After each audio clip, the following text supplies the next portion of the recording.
the DOTI advisory and the co-chair of the DOTI advisory board with Alan Kogel. Wait, did I say that right, Alan? Did I pronounce it right? Your last name? Pronounce it perfectly. Yes. Okay, awesome. I'm also going to rename myself on the screen here, and I suggest you do it as well to my fellow board members, just to help everyone know which area of Denver we're representing, and if we're a mayoral appointee. It is 3 minutes after, so I want to do a quick interpretation check. We make sure to provide interpretation services at our advisory board meeting to make sure as many members of our community can participate as possible. Are we all set? Do we need any final directions on how to do it? Yeah, let's have Francisco go through the instructions in English and Spanish. Should I do it now? Yeah, go ahead. Please. Good afternoon, everyone. DOTI offers interpretation into Spanish to these meetings like this as part of its efforts to reach out to the community. If you haven't used that service before, please click on the globe on the bottom right of your screen and select the language of your choice. Buenas tardes y bienvenidos a todos. DOTI ofrece interpretación al español como parte de sus esfuerzos para hacer la mayor cantidad de alcance comunitario. Si nunca ha usado este servicio antes, por favor, pulsen el globito en la parte inferior derecha de su pantalla y seleccione el idioma de su preferencia. Gracias. Thank you. Okay, so hopefully you all have selected what language you're going to be listening to today's meeting in. After that, now we're going to go into roll call. Paul, are you ready to help us with roll call to make sure that we have quorum so that we can do business today at our advisory board meeting? I'll do my best here. By the way, it's about both mine and Paul's first times in our role. So please be gentle on us if we do anything wrong, and feel free to speak up and say, wait, we're supposed to do it this way. But I think it's best to learn by doing. So we're just going to jump in and go for it. Can I get a show of people raise their hand in the meeting for who is here attending, and then I'll just take a quick physical count.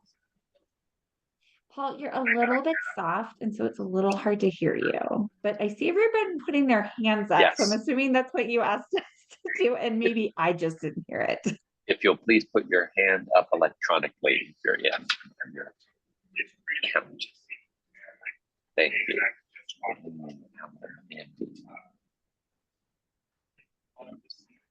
This is the part where I'd say put your hands up if you're not here. But I'm on the board. Joy I don't see my hand. today. I think we have enough for a quorum, if I'm not mistaken. I'm counting 12 hands.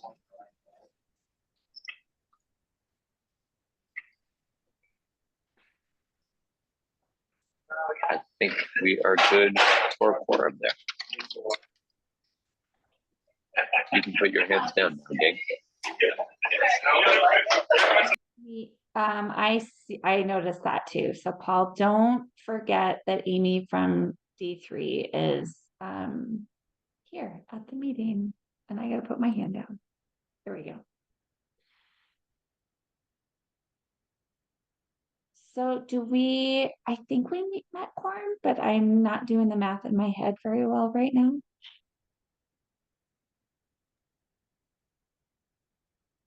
How many did you say, Paul? You had 12? Yeah, that's it. I counted 12, yes. That's well above the 60%. Elaine? Thank you very much, Gary. Okay, so we met quorum, so we can move forward to approve the minutes, which should have been attached to the email that Nanita sent out. Do I have a motion to approve the last month's minutes? So moved. Great. Do we do seconds? I can't remember. Sometimes, most of the time we do, yep. Who Sec- wants the second for the record? I'll second it. Awesome. Get your name in those minutes or yeah, minutes. Okay, awesome. Thank you, Alan. Jake. Now we have time for public comments. We typically allocate about 3 minutes to per speaker, particularly when we have very popular meetings. Anita, do we have anyone signed up for public comment this afternoon? Yes, we do. Actually, we have 3, but I don't think I'm seeing the name. Let me try to type it in.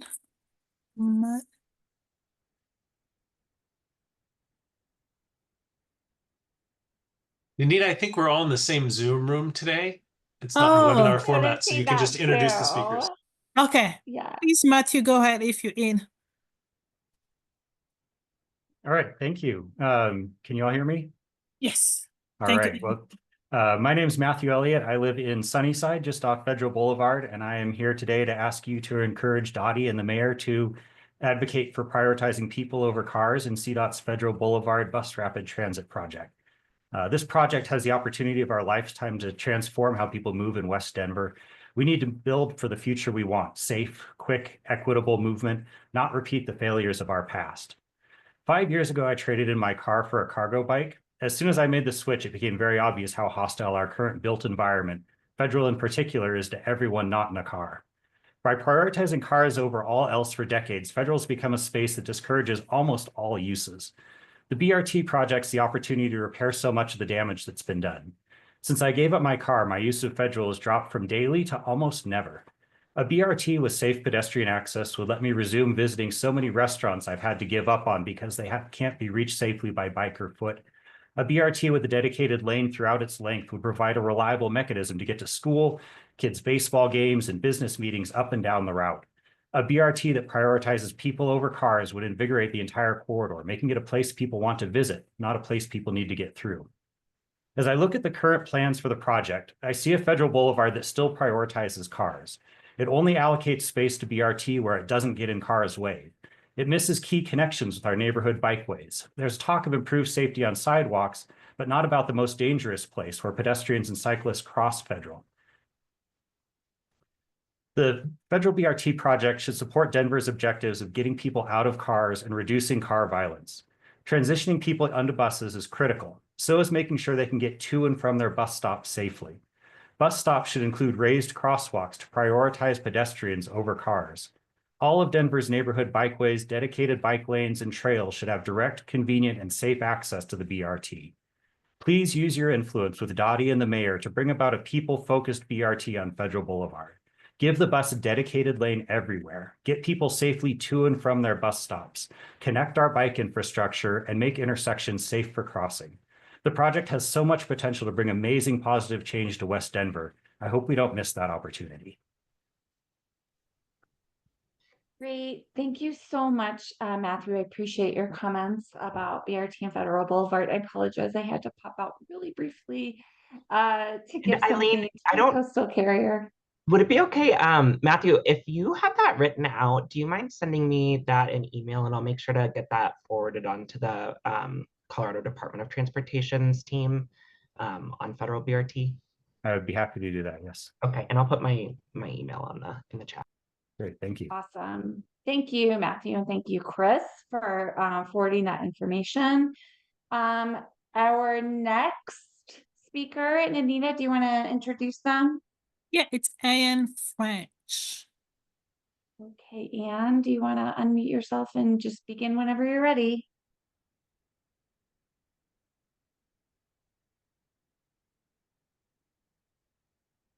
Sorry, is that me? Yes. Is that Ian Fresh? Hi, thanks. Yeah, I'm Ian Fresh. I live in Wash Park West neighborhood, and I just heard today about that the Santa Fe First Friday street closure that happens every August is possibly under threat of being canceled, and the street wouldn't be closed to cars. And it sounded like the city is responsible for this, at least from the article. I'm sure I don't have all the information. And had the city had safety concerns, which by the city I mean DOTI. And this just really concerns me because it's been such a great event, closing down the street to cars, give everybody a space. I went there last summer and it was like the entire street was just packed in people. It was super fun, and I see Dottie apparently suggesting to like put it in an alley or something instead, which makes no sense to me because the whole point is for Santa Fe First Friday is you can walk down the street, you can hit the street vendors, but then you can also pop into all the galleries and shops along Santa Fe. So I'm just hoping Dottie can figure something out and make sure this happens because it would be like a real loss for this to be canceled. And maybe this is part of a bigger trend, which concerns me, of seeing like Viva Streets was canceled over this summer. 2900 block of Larimer was reopened to cars. There were other blocks of Larimer that were reopened. The Halloween parade almost didn't happen. And now perhaps the first Friday with the street closure might not happen. So I really feel like Dottie needs to step up here and preserve these fun car-free events that make the city interesting and make it fun to live in the city. That's it. Thank you. Great, thank you, Ian. And just I helped you out a little bit and added the Denver article that you were referring to. So if any other advisory board members want to learn a little bit more about that before we look at it as a board, there you go in the chat. I think we have two more individuals sign up for comment. Nanita, do you want to call up the next individual? Yeah. On the next one, we have David Mentzer. Sorry if I mispronounced your last name. Oh, that's right. I'm here.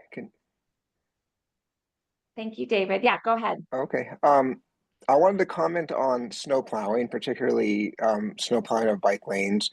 I think it was back in December that the board had the head of plowing operations present, and I think it's pretty safe to say that the picture he painted doesn't match up with our experience on a bike in the snow. I live in Cap Hill, and the morning after a snowstorm, I'll go out, and by 9 a.m., every residential street is now plowed. And I know the mayor made that a priority in his campaign to plow the residential streets when they used to not be. But the bike lanes are never plowed in the morning, and often it's 24 hours later before they seem to be touched. And that seems just unacceptable when people depend on that way to get to work and get around in the snow. I was hoping the board could follow up with that plow presentation that you had in December and just ask them to do better and get more information. Particularly, I'm wondering how many bike lane plows does the city own? How long does it take for them to plow the entire network? And when can we expect that the morning of a storm that the bike lanes are plowed with the same urgency that the residential streets are? My last ask is I would really like to see the bike lane plows on the city's snow plow map tracker online. If anyone's seen that, you can see in real time where all the snow plows are in the city. It's pretty cool, but the bike lane plows are nowhere to be found. It would be nice to know, like, oh, they're headed in my direction, or they've already been here. So I think that would be a nice addition. And thank you all for all the work you do on this. Great, thank you for your comments, David. Really specific and actionable. I appreciate you taking the time to speak to us. Okay, I think we have one more. Public commenter. Nanita, do you want to welcome them to speak? On my list, I only have 3. Okay, never mind. Is there anyone else, just in case we missed anyone, that thinks they're speaking? I thought I signed up. Oh, okay. That's probably where the confusion was. Are you Andrea? Yeah, there you are, Andrea. Yes, Andrea, feel free to share your comments with us. Great. Hello. Last year, after August 1st Friday concluded, members of the Santa Fe bid, the Art District on Santa Fe, Jamie Torres's office, DPD, DOTI, Office of Special Events, and others convened to discuss how we can move forward to make First Fridays a better experience for everyone. Through those meetings, we discussed many challenges that the event has and ways to improve to make it safer and better organized. It felt as though that we were all on the same page. And then late in 2024, we were told by DOTI we were not allowed to have a street closure for August 1st Friday of this year. And instead, we could move the First Friday event to Saturday or Sunday, claiming this would be the safer option. Last year, the event attracted 10,000 people in one evening, according to Visit Denver. This event on First Friday in August has occurred for approximately the last 10 years. The precedent has long been set that First Fridays happen, as the name suggests, on the first Friday of every month, and that in August there is a street closure. In addition, for the last several years, the city has not allowed us to shut down the street any earlier than 3 p.m. In years prior, it was 6 p.m. If you know anything about event setup, you know that it is important to have a period of time for safe setup. Crowds start arriving for First Friday at 5 p.m. and sometimes earlier. Therefore, we are simultaneously shutting down the streets and sometimes, all at the same time while crowds are arriving. It is a very chaotic process and could be avoided if we were allowed just a slightly earlier closure time. But that is besides the point that I'm trying to make. To tell us that a street closure will not be allowed at all this year is assuring that the event will not be safe. Regardless of when the city would prefer this event to happen, it will happen on August 1st Friday. And no, it will not happen in the alleys, as nobody wants to spend time in Denver's dirty alleyways. That suggestion makes no sense, especially when businesses occupy storefronts on Santa Fe Drive. I wish that everyone would stop pushing that narrative. Coming back to my original point, we started the process of open communication with all of the aforementioned departments, but I feel that that was a complete waste of time. And I feel that now that the city has turned to being punitive to our community rather than helpful and collaborative, I will leave you all with a warning that 10,000 people on First Friday without a street closure is an unsafe option. I don't care what anyone says, it's an unsafe option and could lead to someone getting really hurt. It would behoove the city to be smart about this issue and allow us to proceed like we have for the past several years. That's it. Oh, by the way, I'm Andrea. I'm the president of the Santa Fe Business Improvement District. I'm also with NewSed Community Development Corporation. We have lots of experience with events on Santa Fe Drive. Great, thank you so much, Andrea. Jamie, you have your hand up. Do you have a question? Yeah, I have a general inquiry.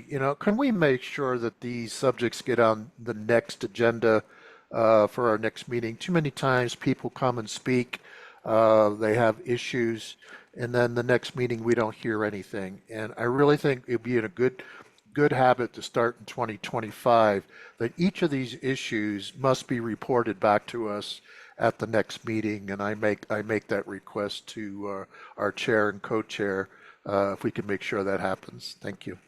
Yeah, I think that's a perfectly reasonable request, and all of these seem like really easy issues. Even Nick, I'll give you a warning. Maybe you can even give us as much of an update on these three issues as much as possible, and then we can maybe look at incorporating a more substantial update at next month's meeting. Does that sound fair?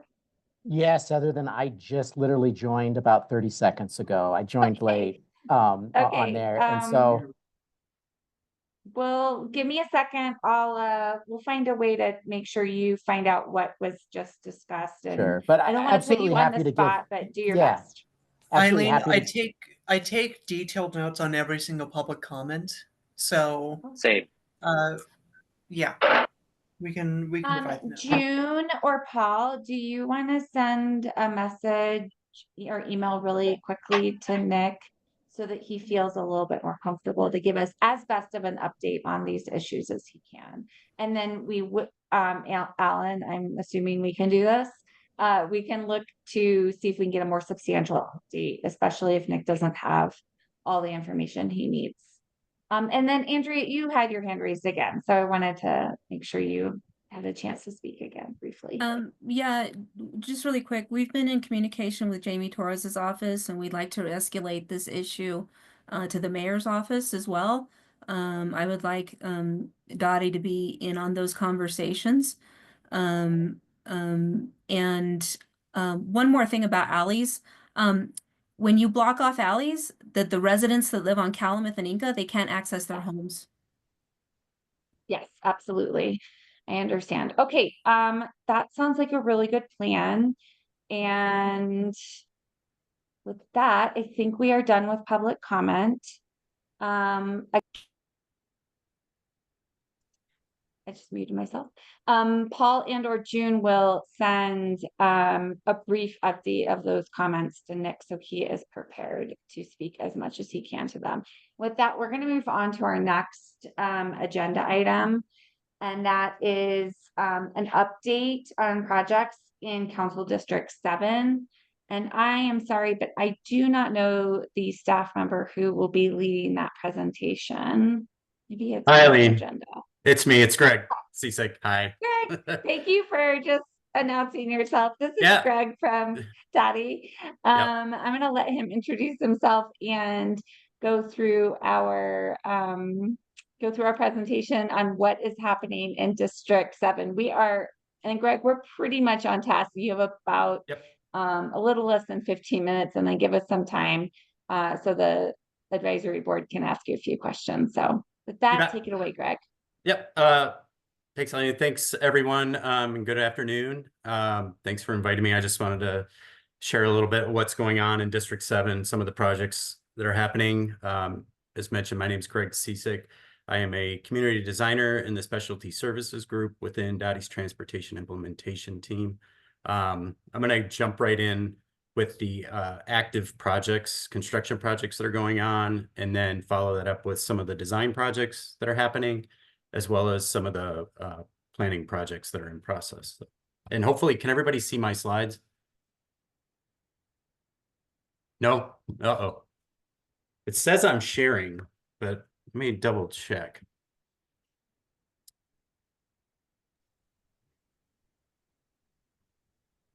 Greg, I'm gonna promote you to co-host just to. Okay. Thanks, Chris. Yeah.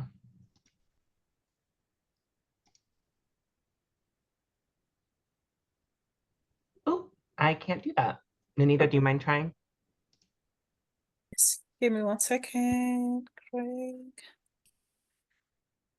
Okay, nobody got my power, huh? I see.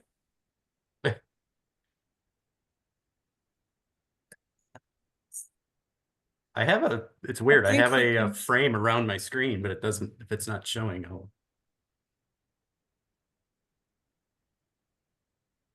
It looks like you're I think you co-host, can now. so you might back out and add the share and try and reshare it.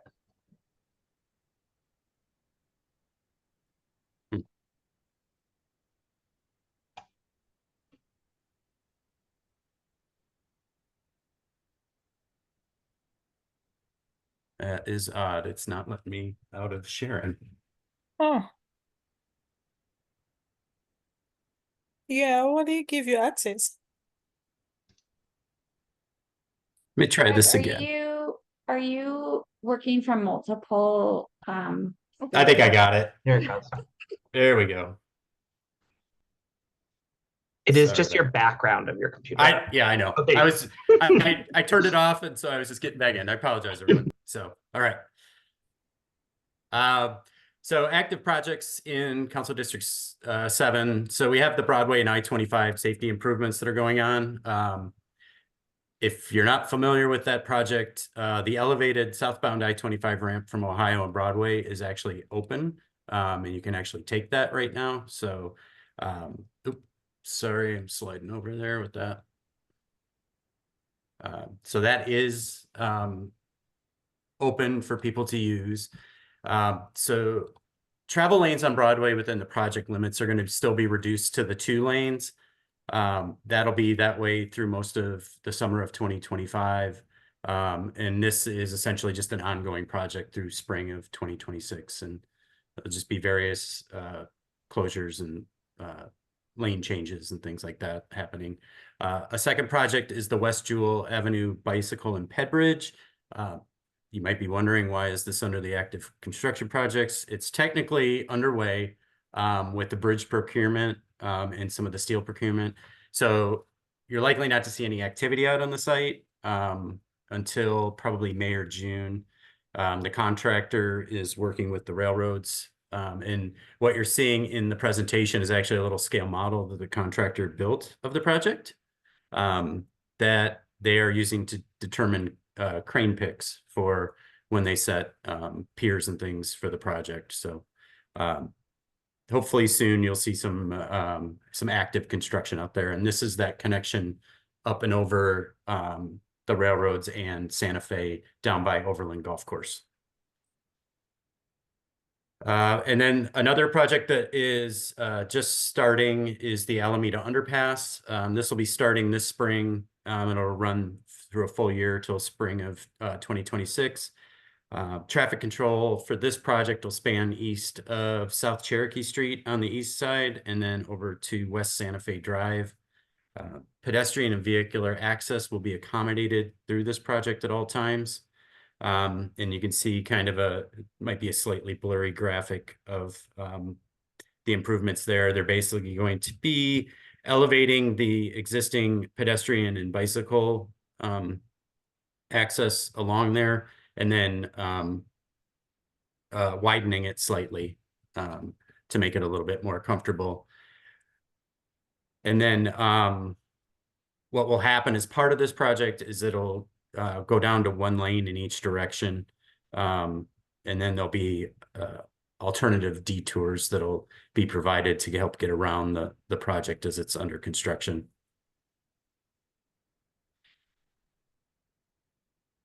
Some projects that are currently in construction design, the Alameda lane repurposing project. This project will be going out to bid on this spring with construction later in 2025. And basically this project will be repurposing the lanes from Franklin Street west all the way over to Lincoln Street. So that one will be happening soon. We're actually going to be doing some outreach on this project in the next month or so, just for some of the local businesses and residents along the corridor.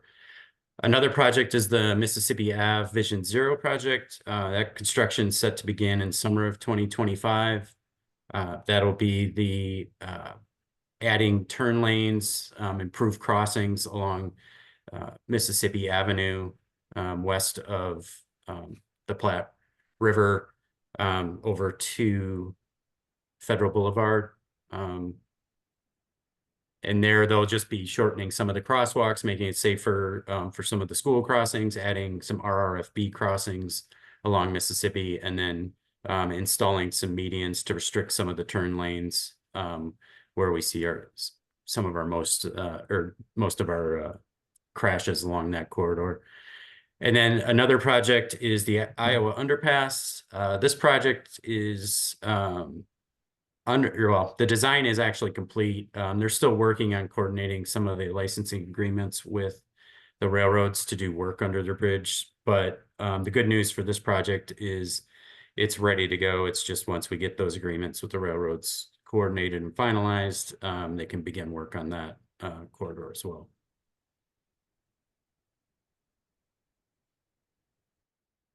Some additional ones that are under design for construction is the South Platte River Trail improvements. The reason this is in here, it is a Denver Parks project, but it also does include the widening and improving of the South Platte River Drive.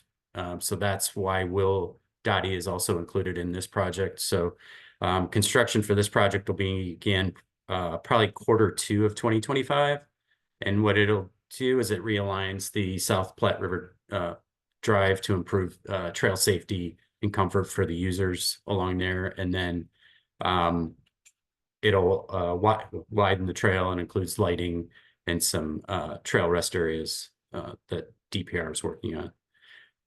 Another project is Sanderson Gulch. This one is the replacement of the pretty poor, failing grouted riprap drop structures along the creek, and replacement of the existing culverts under Arkansas and Florida Avenue that will help to, one, convey the 100-year flood, and then upgrade the trail and trail under crossings to meet current standards. And then actually to promote some better connectivity in the neighborhood for people getting to Ruby Hill Park and vice versa from Ruby Hill to the neighborhood. Some of the planning projects is the first one. This is fairly new to me, so I might not have all the answers on this one, but the Valverde Outfall System Plan. This is a joint project between the Mile High Flood District and City and County of Denver, just developing an outfall system to address stormwater challenges in the Valverde Basin. It includes not only Council District 10, it also includes Council District, believe it's 2, Council District, or 2 or 3. I keep forgetting because I skip. But anyway, so it's Valverde, Ruby Hill, Westwood, Athmar Park, and Barnum neighborhoods. The project will include some detailed analysis of the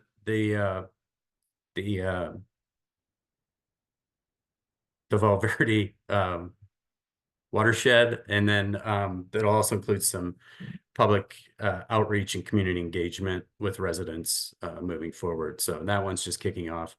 And then finally, we have the Mississippi Ave over South Platte River bridge replacement. This one's in the early stages. This will basically be a replacement of the existing bridge with the through lanes and turn lanes will remain the same, but they'll improve the sidewalks, wider crossings on the bridge, and then improve the connections to the South Platte River Trail under the bridge, and then add connections on the improved connections on both the north and south side of the Platte River Trail from the new bridge. And that is it. I will open it up for questions.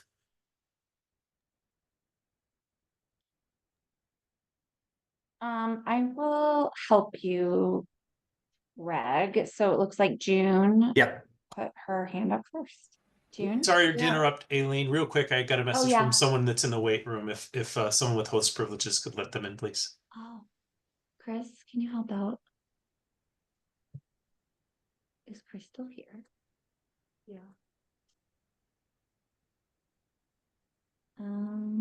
Okay. Hopefully that person is on their way in. June, do you want to take it away, and we'll try to make sure that person gets into the meeting? Yeah. Also, I believe Nanita and Greg should be able to let that person in since they're host and co-host. But Greg, thank you so much for the presentation. I appreciate it. I've never lived in District 7, but I lived in District 6 for a very long time, and I passed through District 7 a lot to get to friends and places to go. So I've been paying attention to some of these projects for a while. For the Jewel Avenue Bridge, I really love the idea. I've been looking at the design, and I'm pretty happy with it. 2 questions on it. Where does the egress on the west side of the bridge go to? And also, one specific issue I thought about that bridge design is just, if you're trying to cross Broadway, as most people who are biking to and from that bridge would go, my question is always where do you do that? It's always best to do it at a signalized intersection, but the closest ones are at Evans, which you got to hop on the sidewalk to do that, or up at Colorado, which is not the worst option, but it's a block north. Usually when I'm riding over Broadway in that direction, I would use ILIF, in which case taking the Evans Bridge over is still more convenient. Was there consideration given to this project for safer crossings, especially on Jewel itself across Broadway, or is that something that's not contemplated as part of the design?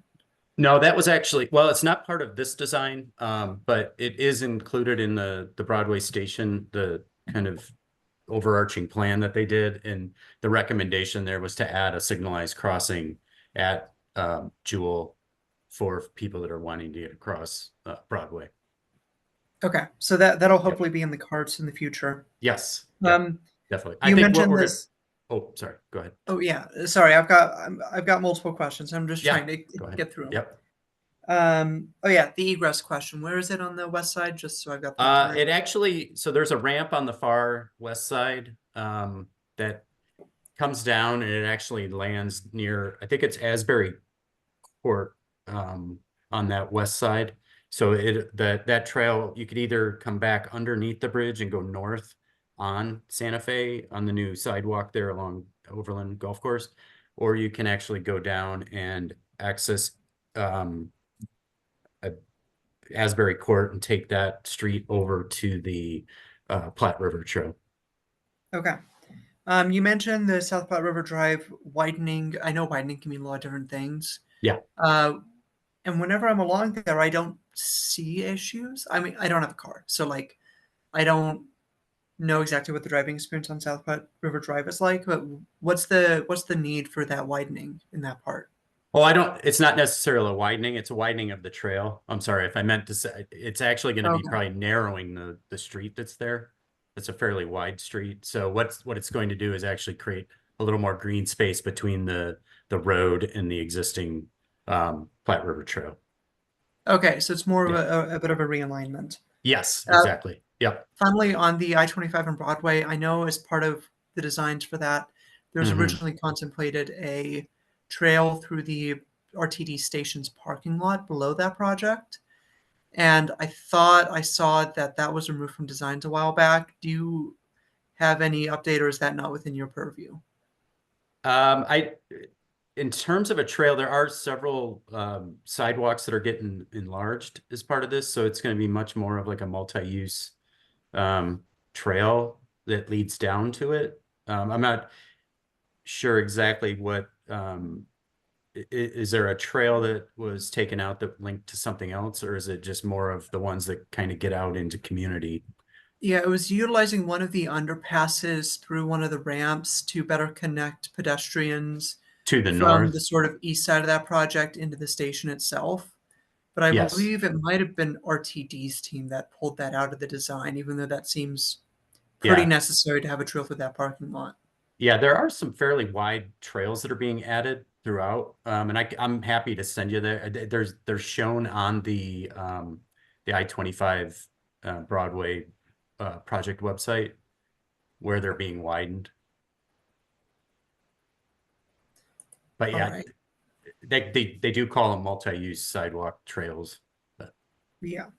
I mean, it's always been baffling to me how little pedestrian access there is to one of our main hub transit stations. Yeah. So glad to see at least some positive changes for it, regardless. Okay, that's what I got. Perfect. Awesome. Thank you, Andy. Sorry, real quick to interrupt. I'm still getting messages from some folks that are in the waiting room. So Nanita or Greg, if there's any way you can let folks in there in the waiting room, that would be appreciated. Oh, they just got in. Thank you. Yep. Perfect. June took my specific questions on the South Platte River Trail and the I-25. I was hoping you had maybe some more recent updates on the Broadway and I-25 safety improvements. The last I've heard is that, it's RTD that's causing some of the problems rather than DOTI. But I haven't gotten any updates too recently on that. But I don't think at least the neighborhood concerns have been alleviated on that yet. So I'll do some more digging on my end, but last I've heard, the neighborhood still wants some improvements on that front. So I don't have any, I guess, no specific question there. I just appreciate this. And I think one thing that I've noticed about our district, one of the main kind of concerns people have are those connections, connecting the district, whether it's over the Platte, over the railroad tracks, or frankly, just getting across Broadway without almost getting hit by cars. So appreciate kind of all these projects, most of these projects being on that, bringing the district a little better together. So appreciate that. Thanks, Greg. Thanks, Andy. Alan, you want to share your questions? Yeah, Greg, quick question about the Iowa Underpass project. Will that Yes. new ramp be ADA accessible for folks? Yeah. That is amazing. Thank you guys so much. Yeah, that one's been, I'll be honest with you, that one's been in the works a long time. That was being planned when I worked back in golf many moons ago. So I actually worked on that project on the design of that with the consultant team, and it's nice to see that it's finally coming to fruition. When will that ish be constructed? It might be a little bit later this year. It's just railroad agreements, getting sure everything, getting a button and it's get everything buttoned up with them. Awesome. Thank you so much. Mm-hmm. Awesome. We have a few more minutes if anybody else does have a question. Or Greg, if you wanted to add any final thoughts.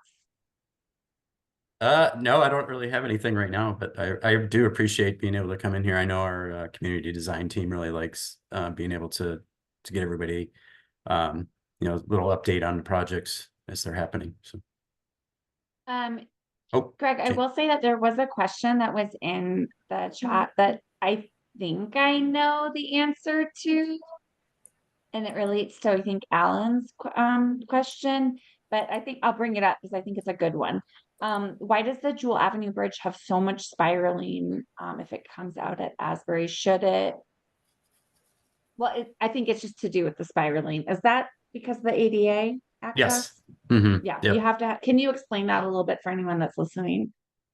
Yeah, essentially, it can only go a certain distance. I'm trying to remember, which I should remember. It's like you can only go like 30 feet. You can only go vertically 2.5 feet every 30 feet, and keep a ramp ADA compliant. So you have to keep everything tall. Yes. Yeah. Yeah, and it's actually, and we're in such a confined space right there that we have to basically do that. And you'll see something similar to that up on, I think it was York and like 44th Street, where they did a similar spiral, but they had to do it on both sides. At least on this one, on the west side, it's more of just a ramp down. Awesome. June, do you want to add one last question? I mean, you said there was more time for questions, and I've always got more questions in me. Yeah, Greg. How about one, maybe two, so we can stay on schedule? Is that good? Okay. Yeah. For the Alameda project, specifically the one realigning road usage. Yes. What is the timeline looking like for implementation on that? I was at a meeting for it a few months ago, and there's a lot of good stuff in there, and I just want to know when those improvements are going to be in the ground. Yeah, so we're hoping to start this summer, and it probably won't take much more than like 4 months. So we're still finalizing the phasing on that, but it should be done before the end of the year. Okay. Same question, but for the Alameda Underpass. That one's going to be about a year. Okay. So yeah, and that'll be definitely done in a couple of phases. They'll construct the new pedestrian and bike walkway, the elevated walkway first, and then shift the traffic around once that's complete, and then those bicyclists and pedestrians can use that right away. So that'll be the first phase, and then the second phase will be, if people aren't familiar with it, what they're actually doing is putting up metal panels to help stabilize the wall and keep any crumbling pieces from falling down into the street. For that project, were any changes contemplated to pedestrian access on the west side of that project specifically? Because like, I know when I go through that underpass, a lot of the times it's to access the South Platte River Trail or vice versa. And I got to be honest, it's one of the most harrowing experiences you can have on a bike in the city, crossing, Santa Fe and the river and everything. Yeah, I'll have to go back and look. I don't know if there's any planned improvements. I think there might be some widening of the sidewalk over to Santa Fe. But beyond that, I think it's all that would be tied to the Alameda Bridge project that CDOT's doing. But let me look into that a little bit, and I can follow up with you. Okay. Yeah, I didn't know CDOT was doing an Alameda Bridge project. I've been a little bit under a rock for the past 2 months, so I'll look that up. All right. Yep. Those are my questions. Awesome. And then we just had one more question in the chat, and then we'll move on. Jamie, do you want to say it out loud, or do you want me to do it?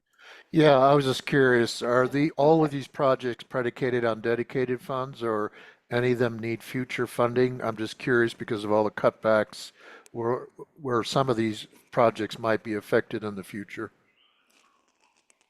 No, I think all of these are funded projects. The planning initiatives are just that, they're planning initiatives. And I think once they determine priorities there, they would go and look to allocate funding for those at that time.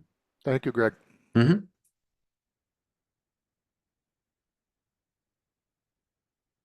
Awesome. Thank you so much, Greg. And Yeah, my pleasure. answering all of our questions and providing all the great detail on these projects that are helping to improve mobility in District 7. Yeah, and, Yeah. I was just gonna say, Go if ahead. anybody has any follow-up or whatever, feel free to reach out to me directly. I can put my email in the chat. Yes, Greg, that would be awesome if you can put your email in the chat in case folks have follow-up questions. Yep. And with that, we're going to move on to our DOTI leadership report with Nick. Nick, are you ready? Thank you, Madam Co-Chair. Actually, Elena is going to cover this. I'm going to come in at the end, though, and I can speak specifically, I think, to the Santa Fe issue that I walked into. I just joined earlier today than I thought, but you're in great hands with Elena. Awesome. Thank you. Okay, Elena, we can't wait to hear from you. Thanks, Aileen. Thanks, Nick. Hi, everyone. Elena McWhorter. I'm the legislative liaison for DOTI. So we have a few quick updates for you all. First, this Friday, February 14th, the Day of Love, is also Bike to Work Day. So we would love to see you all biking to work. Google Bike to Work Day Denver, and you can find all of the stations across the city on Dr. Cogg's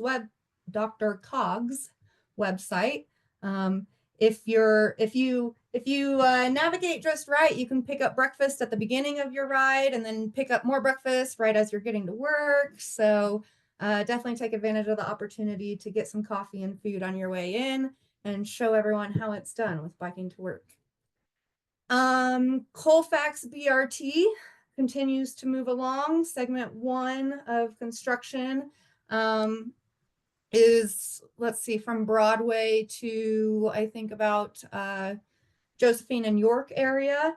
And so you'll see cones and work being done out there, utility relocates, bus stations being started, all of these great things so that we can accelerate construction once warm weather comes in. I did have exciting news for you all that DDO, let me find the date real quick actually so I don't misspeak. If you all recall, there is always lots of conversation about DDO, which is Denver Economic Development Office, having the bio fund. So this is grant support for local businesses in Denver.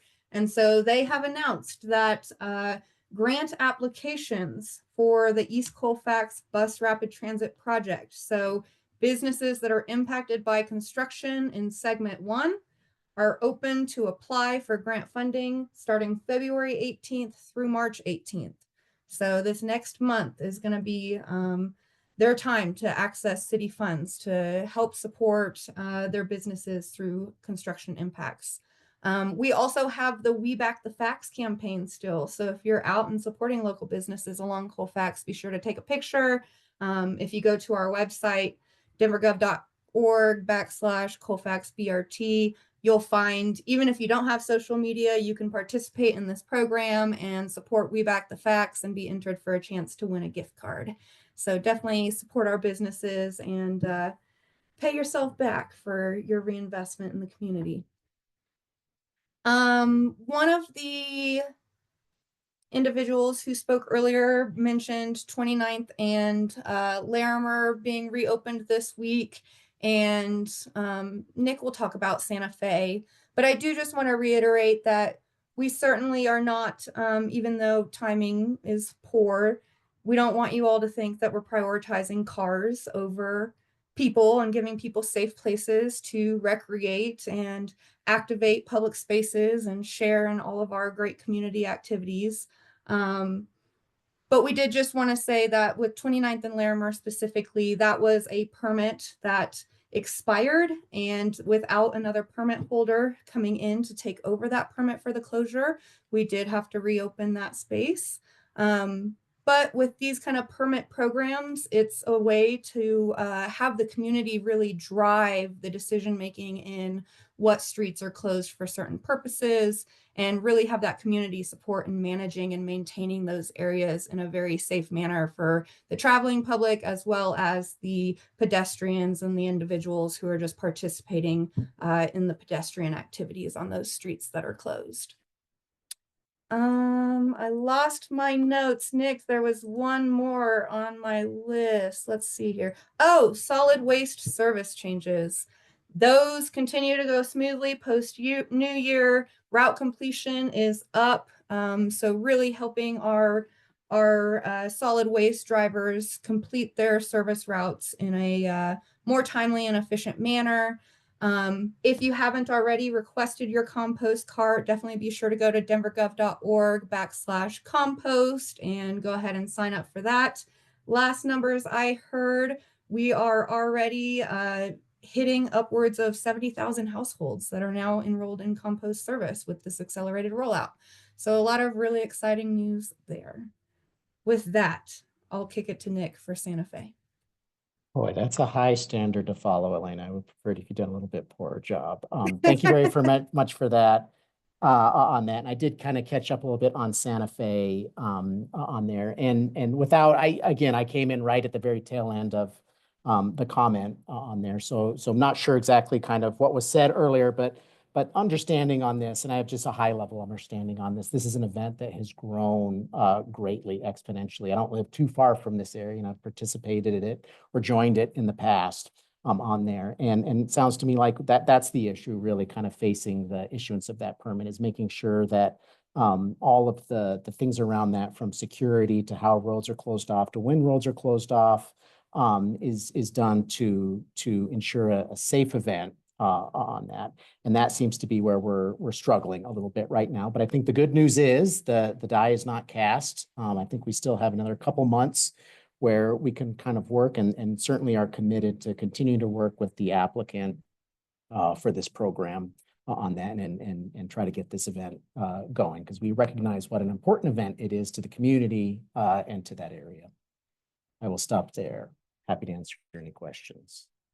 Thank you. We have about 6 minutes for questions before we're scheduled to move on to our next topic. I had a feeling there'd be a lot of questions. So let's just see how we do and if we need to adjust our agenda a little bit. So Paul, I think you are first. Elena, am I saying it right? Yes. Just a quick question for you regarding the date that gets picked for Winter Bike to Work Day. My understanding is this is the second year in a row it's Valentine's Day. Is that correct? Great question. I actually don't know. I think it is. I want to say I was just casually looking at my calendar last year. Has there been some consideration to moving it off of Valentine's Day for the consideration that it is a pinch night for people maybe going out for the evening who are perhaps interested in biking, but perhaps don't want to get sweaty, grimy, dirty before going out, perhaps to a nicer meal than they usually do? And I just wonder if we're not working against ourselves from a participation standpoint, trying to get newbies. I will cop to being a newbie, interested and invested in that, so to speak. I think that's a great flag, and we can take that back. I'll find out who and how those decisions are made and make sure they hear that. You know, Yeah, and I was just going to jump in for you, and I think it's Dr. Cog that sets the dates for that. That being said, the city is very involved in Dr. Cog, and Nick, I'm sure you can maybe help provide some feedback, or Elena can help send some feedback back to Dr. Cog on that. And I think there is a national kind of general where nationally folks are trying to do it on similar days on there. We're just not as much the romantic, I guess, as some folks. It's the second Friday in February every year, so it's kind of Nick said, it's an international day. International, yeah. Okay, awesome. Thank you, Alan. Okay, Jake. Yeah, with respect to 29th and Larimer, I guess the understood about the permit. I know that's kind of the normal process for the city. I guess what I'm struggling with a little bit, and one actually was I love a street that's open to people, but I was actually surprised to hear just how much the public was devastated by this. By people that I know that have never ridden a bike in the city were just absolutely like rocked by this, and really shook. And so I think it's that kind of community outcry seems very clear from beyond the advocacy community. And I guess I'm struggling because permits are something that DOTI elects to give out for streets that are intended to operate in a consistent way for a long period of time. This is an interruption. When we've decided to change the purpose of streets, say Bannock Street in front of the city and county building or 16th Street Mall, those aren't permits. So I guess the thing that I'm really struggling with is with a community that so clearly valued this outside of one ice cream shop and one motorcycle store. Like I just don't understand why we can't, as DOTI, like acknowledge a greater use of this space, and the community was getting a greater value. It's the shared right of way of the citizens of Denver, and it was quite clear from the reaction and response that this got that we were not using that very well. And I think it'd be like if you opened a coma in front of the art museum, like people would just be like, what are you doing? And I think that's the reaction the citizens gave. And so I guess I'd challenge the department to not consider that final and consider this not being a permitted situation, but actually a journey towards something that better reflects what the community has clearly expressed a desire for. Yeah, Jake, and I I can had kind a of, similar, I just wanted to yes, add on please. to Jake's, because it's extremely similar to Jake's comment. Little chairwoman privilege here. Did I hear correctly that there was no new permit holder that had submitted an application? Is that the technical situation that happened?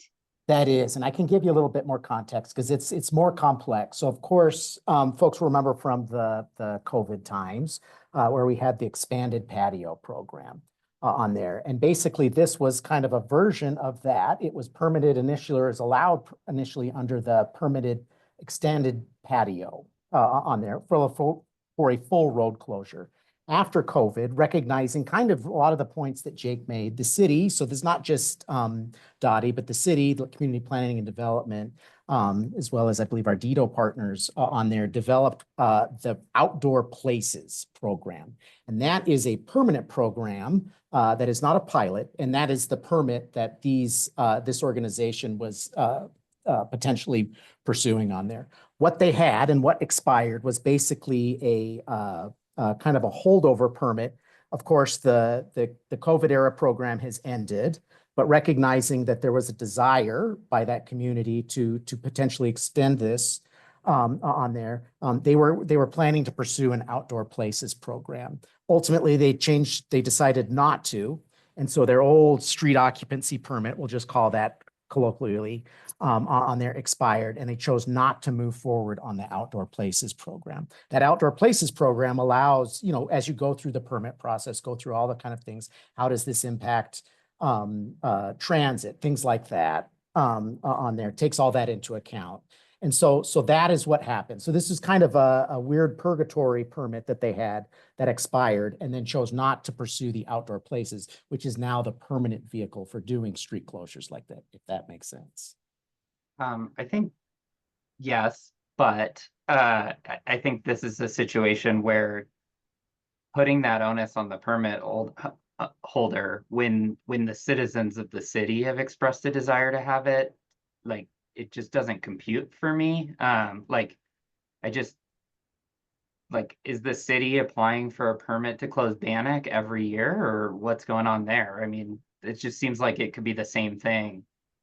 And there's different vehicles for doing this. This is one vehicle that allows the community to themselves decide to close this, to go through that process. But you reference things like Bannock, things like other streets. Those things can still occur on there.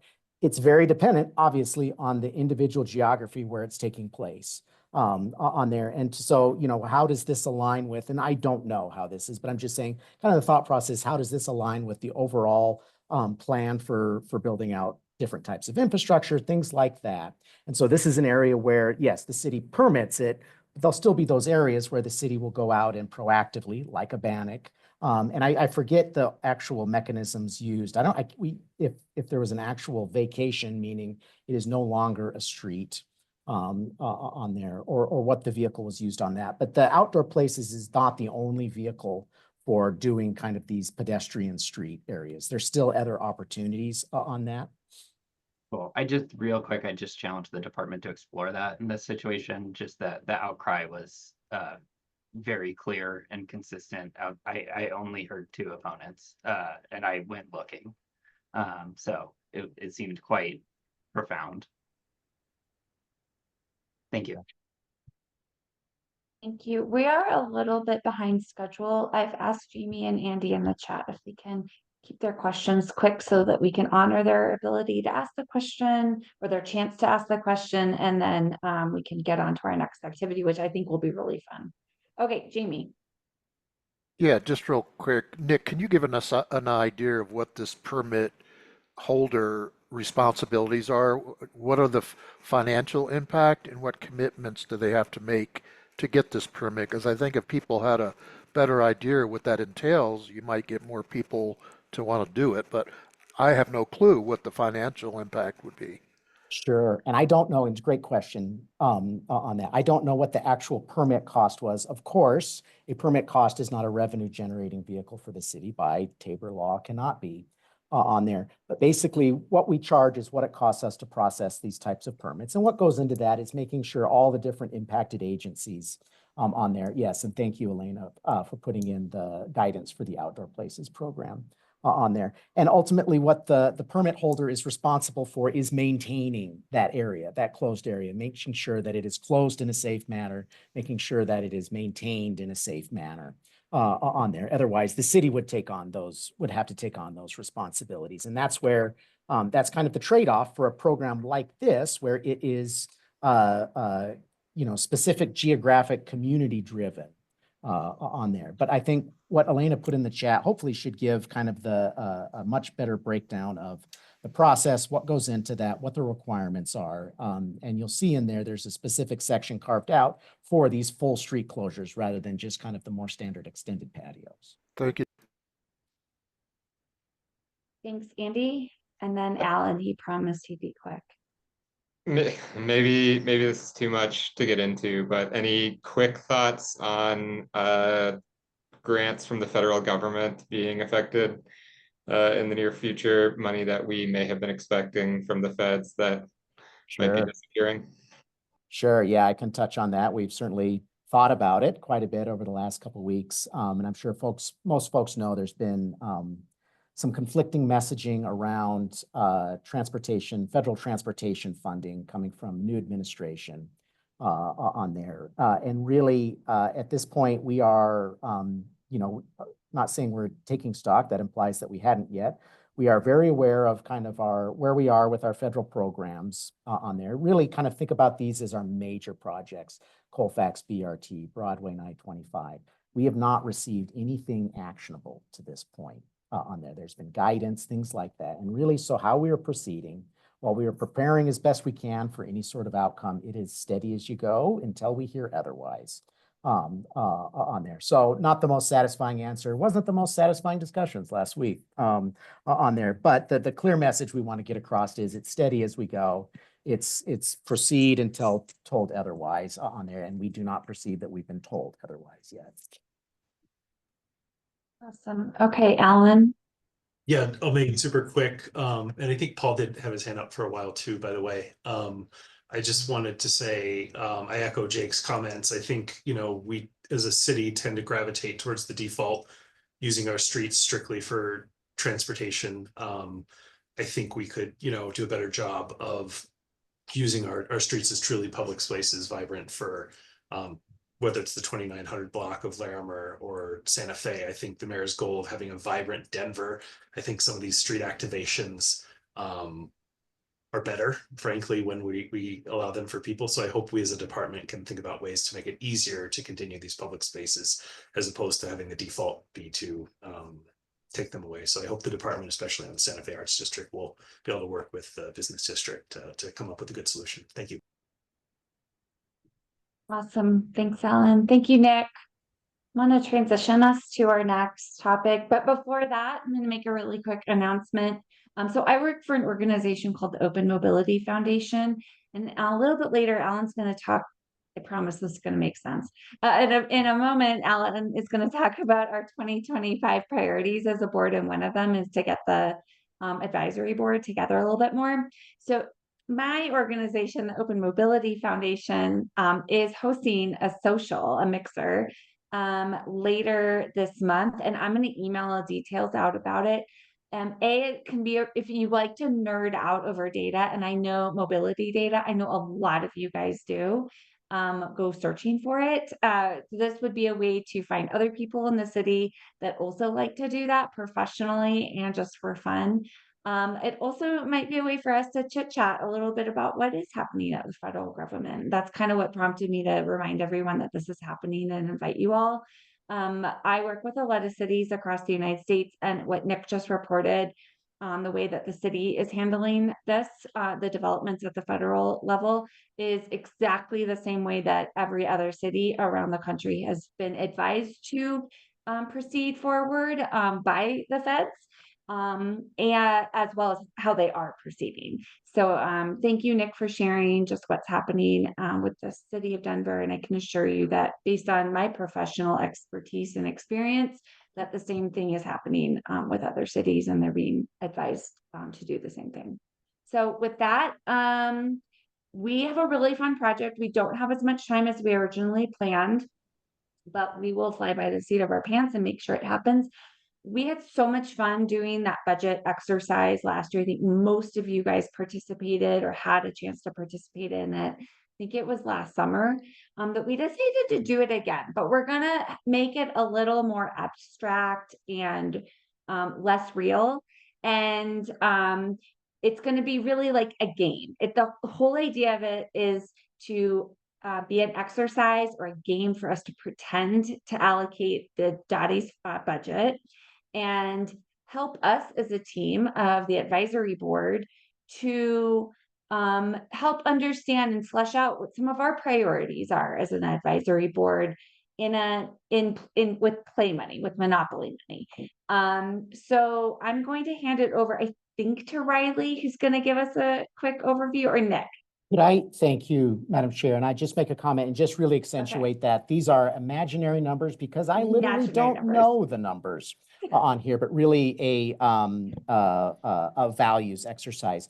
We will, as more details come on, and you guys have heard this before, but just for our new members, just kind of a reminder that the budget process can be a little bit frustrating for an advisory board like this, which is a public body on there, because basically high level, and we'll go into more detail on this as we progress through the budget season, kind of starting around now, departments will get together and start prioritizing what they would like to do in 2026 on there. That goes on for a number of months. Then that goes up to the mayor's office and our Department of Finance. They, knowing, and it's more technical than this, trust me, on there, they will then finalize and submit to City Council the mayor's budget. So there's no DOTI's budget, there's the mayor's budget. And really, until that budget comes from the mayor to City Council, it's not a public document. So as much as we'd love to share the details with you, we can't on there. But doing this exercise, I'm really excited, and doing it even earlier this year, I think will give us a great head start as the department gets together and starts looking at what our priorities are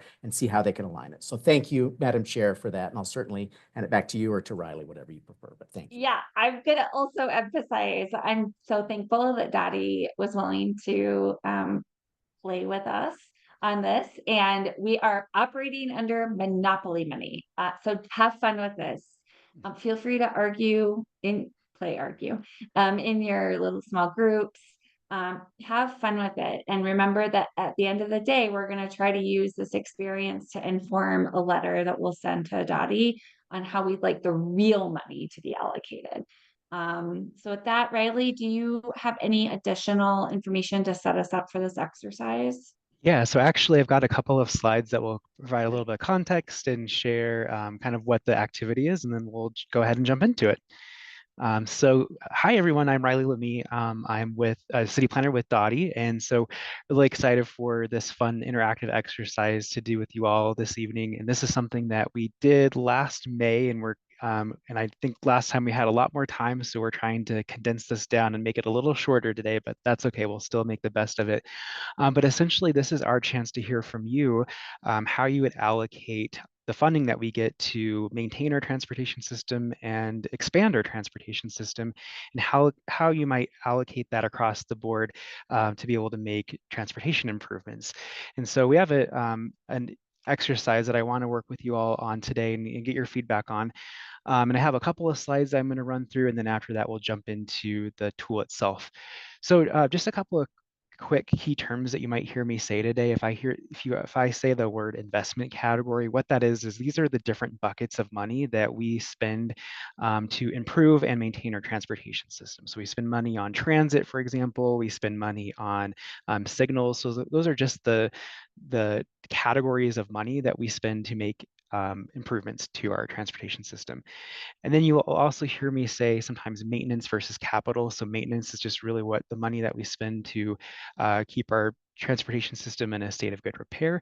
Capital is building something new, so something that doesn't exist, and now we're building the money that we have to build new things. So you can think of that as our capital dollars. Just as a reminder, I think all of you know this, but we have goals that we hold ourselves to, which come from our strategic transportation plan.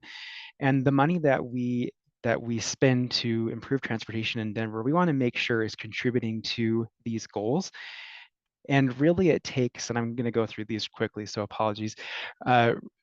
It takes more than, to achieve the goals, it's more than just infrastructure, it's policies, it's partnerships, it's programmatic things in place, and all of that together helps us to achieve our goals. Today, what we're going to be focused on is just the infrastructure needs, so that those are the things that we're building, that are new, that are in the ground, sort of those tangible things that you see out on the street that cost money to build. And so that's what we're going to kind of focus on today with this exercise. So as a part of our strategic transportation plan, Denver Moves Everyone, we developed something that was new for the department and new for the city, and that was called the transportation funding model. And it does some really cool things. And I'm going to walk you through what those are, and then we'll actually jump into the tool itself. So first of all, it helps us to understand what does it cost to keep our transportation system in a state of good repair? How much does that cost? And we have some kind of standards that we would like to hold ourselves to that are based on best practices from other cities around the country. One of those, for example, is that signals, they don't last forever. They have to get replaced in a good state of, or good best practice is replacing your entire signal inventory every 40 years. So we have certain, we can calculate how much money that's going to cost us if we were to keep up to that standard or to that best practice. So that's one thing it does, is it calculates how much money should we be spending to maintain our transportation system. The second that it does is, through our strategic plan, it also helps us to understand how much will it cost if we fully build out our transportation network, including putting in new bikeways, putting in new pedestrian crossings where they're needed, building out our transit network. How much is that going to cost? And so that projects out all the way between now and 2050 to help us identify what is the total unconstrained needs. So when I say that, that means if we had all the money and money was no object, how much would it cost both for us to maintain our transportation system and to expand it, so to build new. Based on that, this tool will help us to determine what is that total cost, or what is that total need. And then we have a tool that as we know, we don't have all the money in the world, and so we have to constrain ourselves based on the amount of budget that we have available. And based on that, that allows us to then program different amounts of money, so we can see, well, let's say that we only have $10 million or $15 million to spend on building new infrastructure. what do we get for that if we put $5 million into the transit program and $10 million into the signals program? What do we get for that? And how much of those annual needs are we able to meet through allocating our money differently? And so what this allows us to do as leadership within DOTI is to be able to understand and have a conversation about what are the trade-offs for funding different programs or different investment categories at different levels, and what are our priorities as a department to be able to advance with the limited funding that we have. So I know I went through that really quickly, but I'm going to walk you through the tool, and you'll be able to, that'll probably make a lot more sense when I give the demonstration of it. But one thing I do want to point out is it's a lot when we look at what is the total amount of unconstrained need. Basically what our model showed us is that we should be spending over 600 million a year on transportation to be able to meet our goals that we've defined for us in Denver Moves Everyone. We know that we don't get that, and we don't have those resources available, but this is just showing us again what the total need is, what good looks like. So what do we get? We have funding that comes from typically 3 different sources on an annual basis. And so we have money that's used for capital discretionary. This is based on sales tax. This number goes up and down every year. And one of the things and on average that amounts to about 25 million a year. That amount has not increased much over time, so it's remained flat. We also get funding from what's called a special revenue fund. So that's funding that we get from parking meters and from an increase in those fees. And then we also get annual dollars that are for capital maintenance. So that's actually for maintaining the infrastructure that we already have. Then on a less frequent basis, we get funding from state and federal grants, and then which is largely what Colfax is funded from. And then we also have bond, where the city will issue a bond, and that typically happens between every 5 to 10 years. So those are kind of the different sources or pots of money that we have. And what you'll notice is that the amount of money that we have that comes to us for transportation is only a fraction of that total need. And so that means that we have to make really tough decisions about making trade-offs and prioritizing our budget. And that's what this tool is going to help us to be able to do. So I'm going to stop sharing the PowerPoint, and I'm going to jump back into my second screen here. So this is the funding tool, and I know you all, or most of you that were here with us last year saw this, but essentially what this does is we have all of our different investment categories. So again, these are what we spend money on at DOTI to improve or maintain our transportation system. All of these that are on the left column, these represent our maintenance category. So this Riley, is where we're not seeing your screen right Oh, now. sorry about that. There you go. Perfect. Are you seeing you're seeing an Excel spreadsheet, right? Cool, just making sure. So just to reiterate again, all of these on the left, these are the categories. So these are what we spend money on.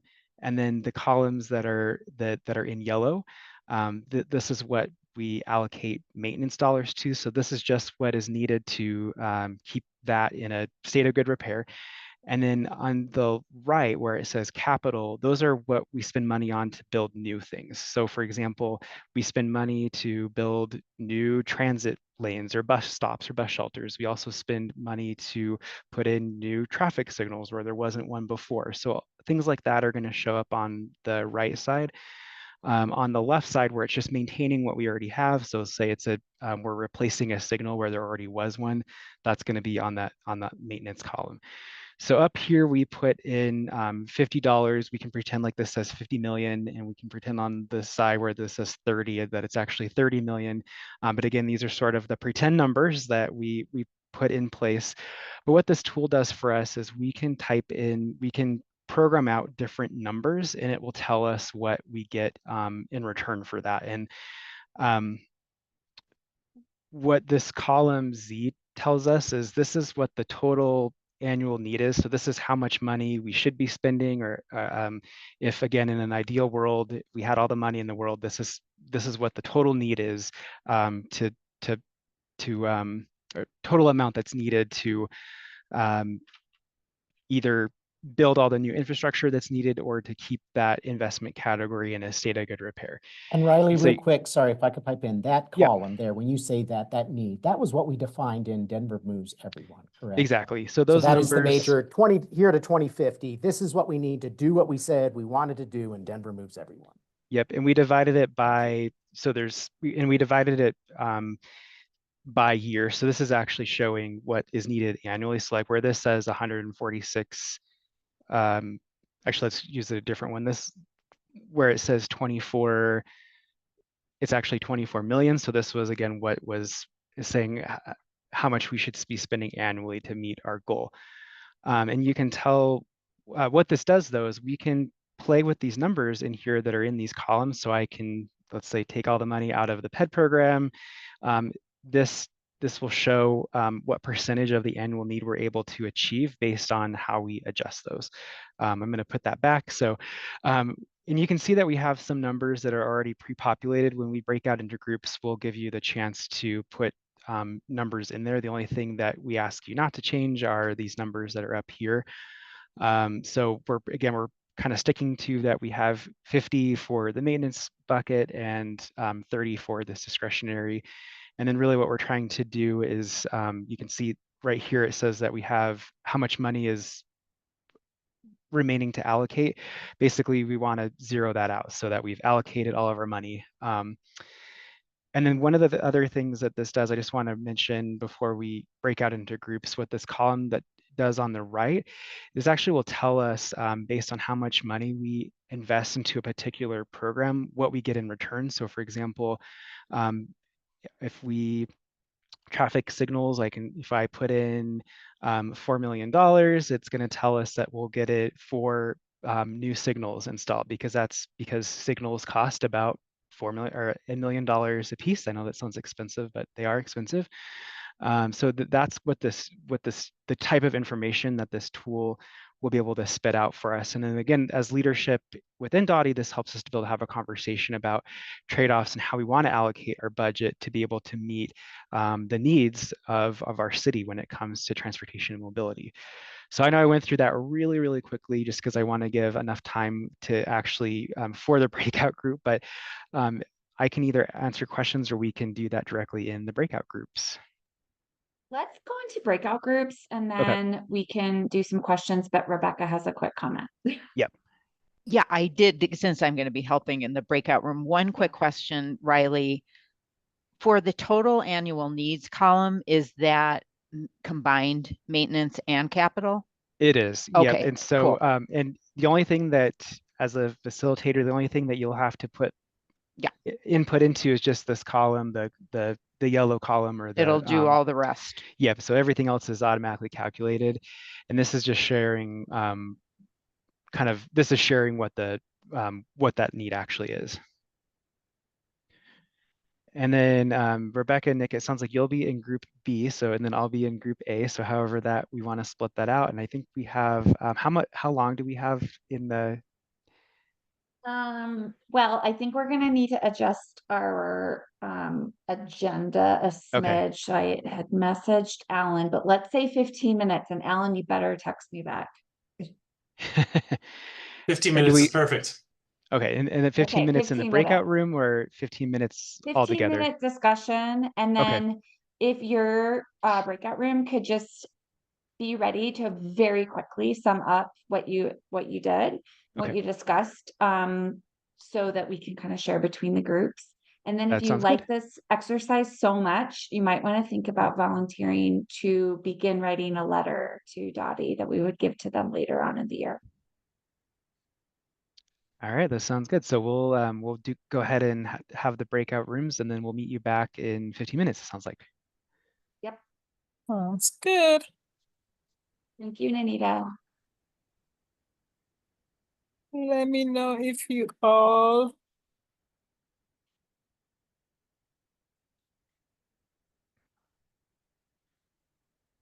All right, so if you're with me still, I'm assuming that that means that you're lucky enough to be my group. That's exactly right, Riley. All right. So let me go ahead. I think I might have to, am I still sharing my screen? I can't tell if I'm. You are still sharing your Okay. screen.